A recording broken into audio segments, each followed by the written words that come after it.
I'm Liv, the lead of our next set, Cyber City.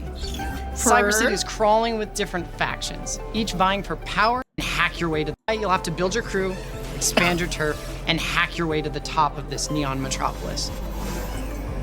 Are you willing to do whatever it takes? Before you answer that, I'll introduce you to some of the citizens of Cyber City so you know who you're dealing with.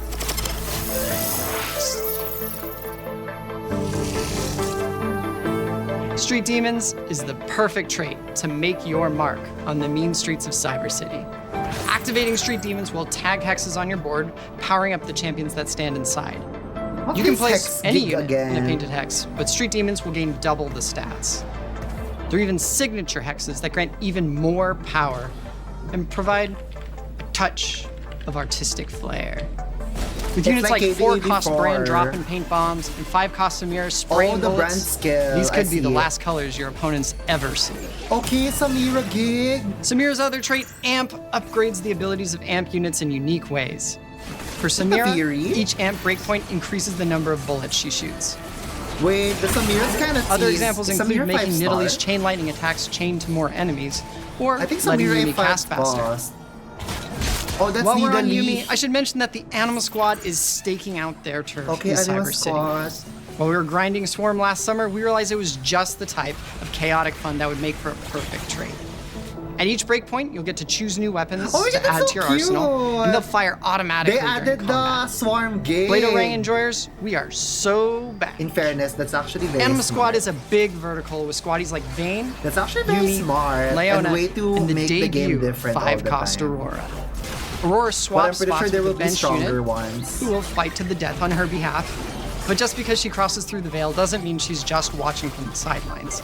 While she's on the bench, she'll keep fighting and building mana, and when she casts her ability, she'll teleport to the best spot on the battlefield to hit the most enemies before Aurora hopping. attacks from the bench? Next up, a trait for the gold hoarders out there. What the hell? Golden Ox champions have damage amp and a chance to drop gold during combat. Okay, but the real kicker is how you reinvest your earnings.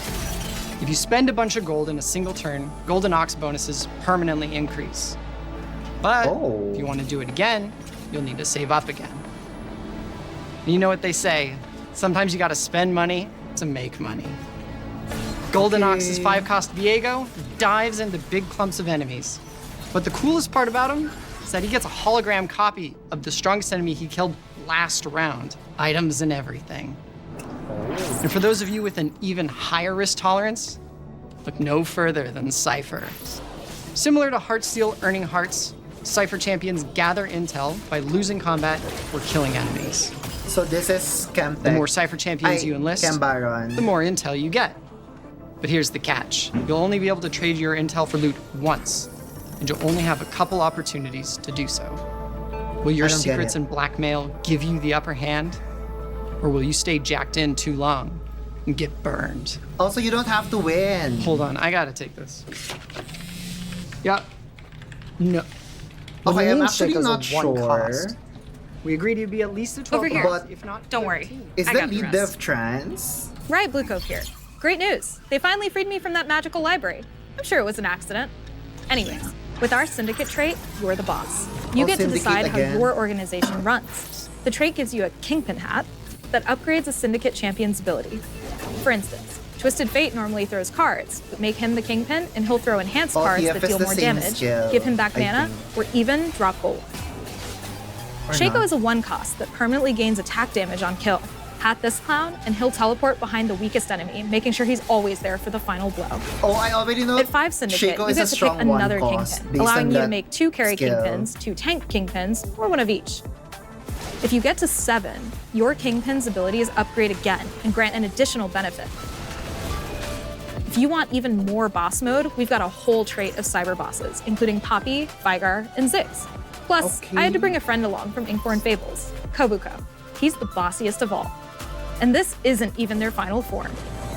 That's better. When they level up, they'll get bigger, and their abilities will hit a larger area.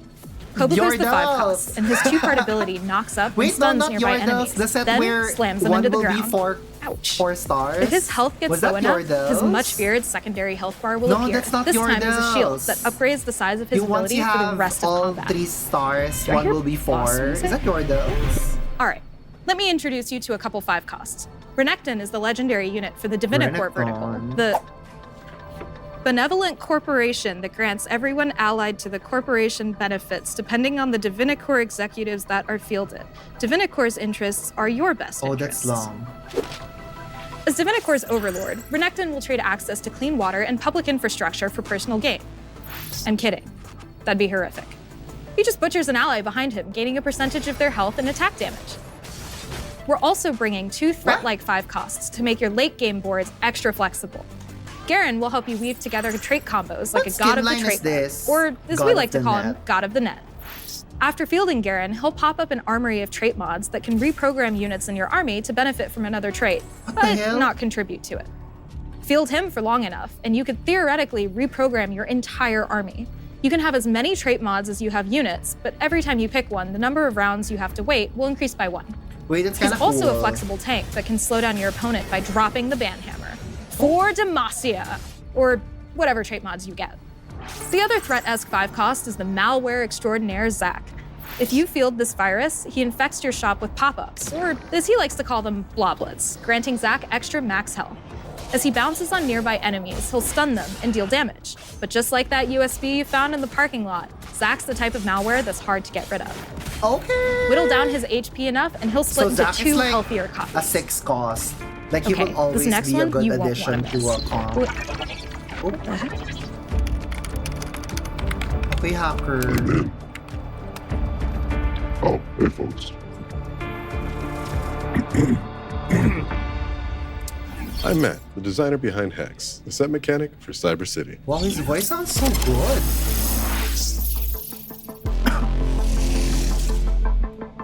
Hacks have infiltrated core TFT systems, like opening encounters, shops, orbs, carousels, even augments. Just about everything. They'll alter your game in any number of ways, at any time. Don't worry, these hackers are on our side. All right, let's cover some examples. One of my favorites is an augment hack that presents you with a choice.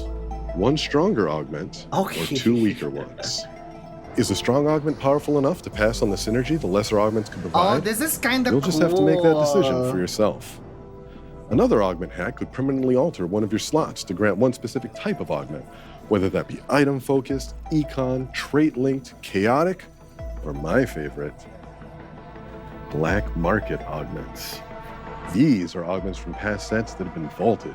Things like Cursed Crown, Everything Must Go, and even Think Fast. Okay. As I mentioned earlier, opening encounters can be hacked too. Maybe your opener will add the occasional lucky shops to appear with tailored units to fit your comp.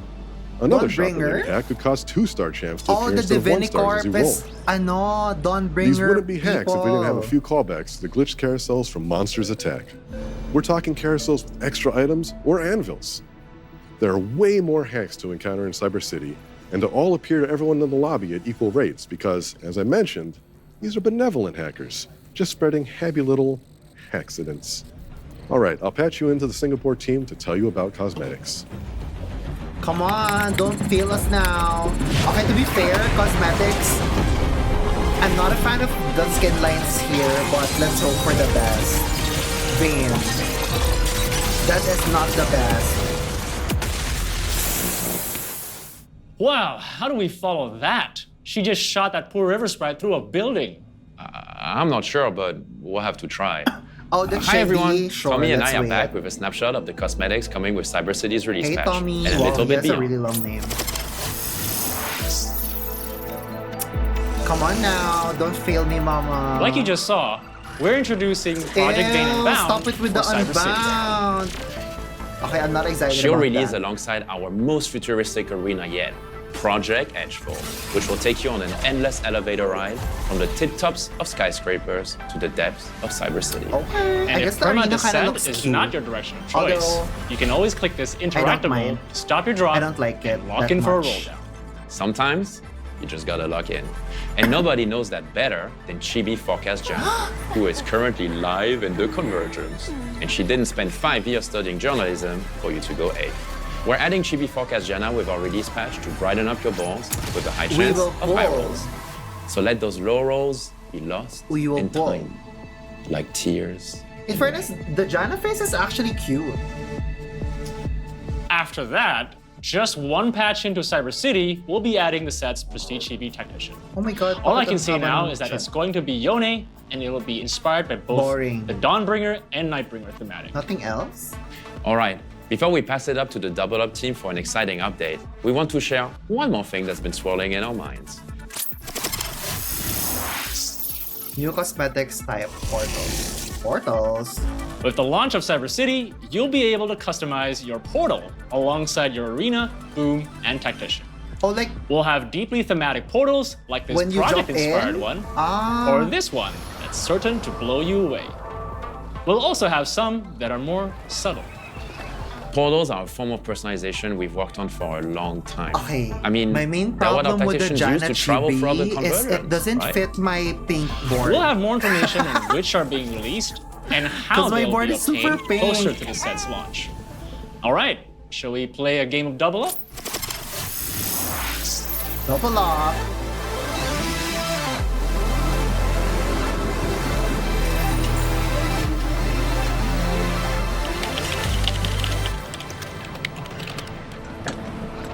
Hey Tacticians, Mort here with a Double Up update for Cyber City. I've got Christy Lee, who's leading the charge for UX on Double Up, here to join me. Happy to be back, and even happier to announce that Double Up is officially graduating from Workshop and entering a new and improved era as an evergreen mode in TFT.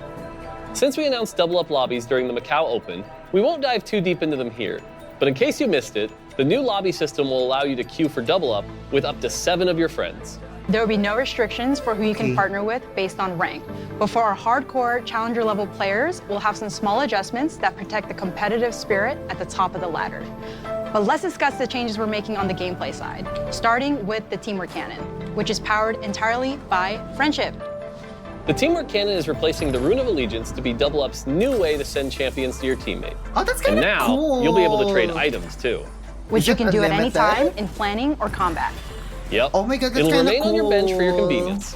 Once you send something, it'll go on cooldown for a few combat rounds. Cooldown. We're also updating gift armories. Gifts are free again, and we're implementing some clarity and visual improvements, such as team colors, updated lobby screens, and more that should make you feel more like a team. And this is just the beginning. Double Up has become an essential part of TFT, and we're committed to giving it the time and attention it deserves. Synergy! Thanks for tuning in for our Double Up update. Next up, Esports. Double Up updates? Interesting. Something for all pros to consider. I'm Max, and I'm here to share upcoming additions to our TFT competitive ecosystem. A new realm of competition. Okay. Starting with the next set, Set 15. Word on the street, it's some sort of fighting tournament. TFT Esports will introduce a new tier of competition. This tournament series will be the arena for the best of the absolute best in TFT Esports within their region. We are still hammering out the details, but the idea is that the top players of each region will get a spot to compete in their respective tournament series. This will be an additional independent level of competition, which will run in parallel to our beloved Tactician Cups, and both will directly qualify players for the regional Golden Spatulas.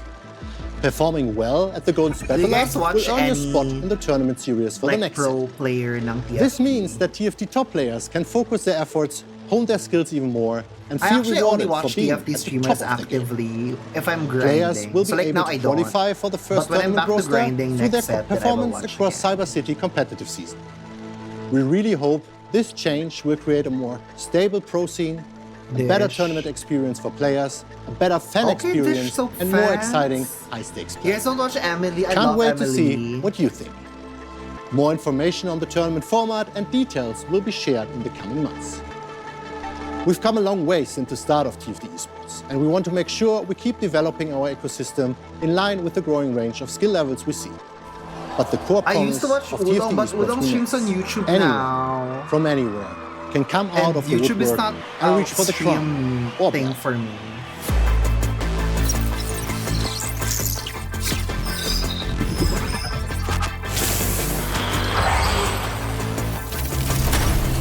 That's it?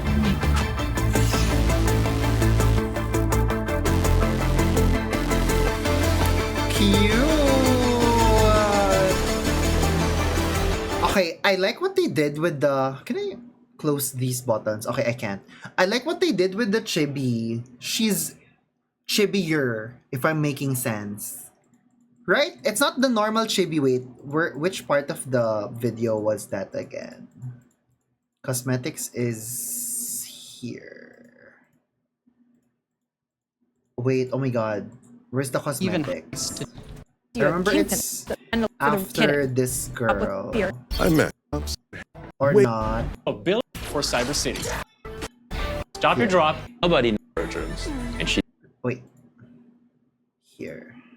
up your balls with a high chance of high rolls. I cannot. To brighten up your balls with a high chance of... Right? That's chibier. This is chibier. Okay, you know what I discovered? Some people actually like the Unbound Little Legends. I also don't know why. Like, if you want the Unbound, just play League. But some people actually really like it. If anything, it looks scary. You know what I mean? Anyway, I'm excited for the new set. I am definitely gonna play it still. I might stream it next week because the PBE will be out next week. So I might stream PBE TFT. So I'll see you guys there.